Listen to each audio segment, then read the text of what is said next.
আমার কোনো সম্পর্ক থাকতে পারে না। আমি নিজের থেকে ওকে বিশ্বাস করতাম, আর ও কিনা আমার সাথে এমন করতে পারলো। আমার সাথে বেইমানি করবার শাস্তি ওকে পেতেই হবে।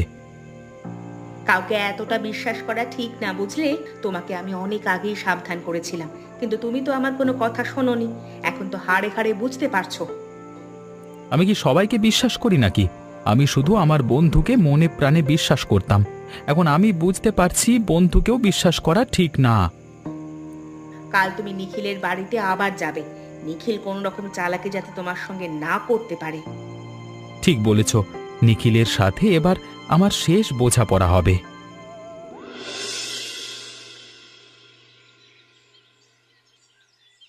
ওগো, আমার তো এখনো বিশ্বাস হচ্ছে না।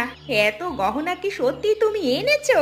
একটা কাজ করি, গহনাগুলো নিয়ে আমরা কোথাও একটা পালিয়ে যাই। আমার চোখ খুলে গেছে। এতদিন আমি বোকা ছিলাম। বোকা থাকলে জীবনে কখনো ধনী হওয়া সম্ভব না। এই গহনাগুলো বিক্রি করে আমি গ্রামের সেরা ধনী হব। আমার মনে হয় এই গ্রামে থাকাটা ঠিক হবে না। আমাদের উচিত গ্রাম ছেড়ে চলে যাওয়া। গ্রাম ছেড়ে কোথাও যাব না, এই গ্রামে থেকেই ধনী হতে হবে। তুমি পাগল নাকি? এমন বোকামি করো না। এখানে থাকলে গহনার ভাগ তোমার বন্ধুকেও দিতে হবে।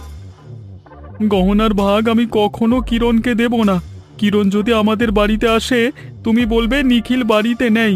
বলবে 1 মাসের জন্য দেশের বাইরে বেড়াতে গেছে। সে আমি বলবো খন। যদি গহনার খোঁজ করে তখন কি বলবো? তখন বলবো গহনা সম্পর্কে আমি কিছু জানি না। গহনাগুলো তো এইভাবে বাড়িতে রাখাও নিরাপদ নয়। যে কোনো সময় চুরি হয়ে যেতে পারে। আমরা একটা কাজ করি, গহনাগুলো ঘরের মধ্যে মাটির নিচে পুঁতে রাখি। সেটাই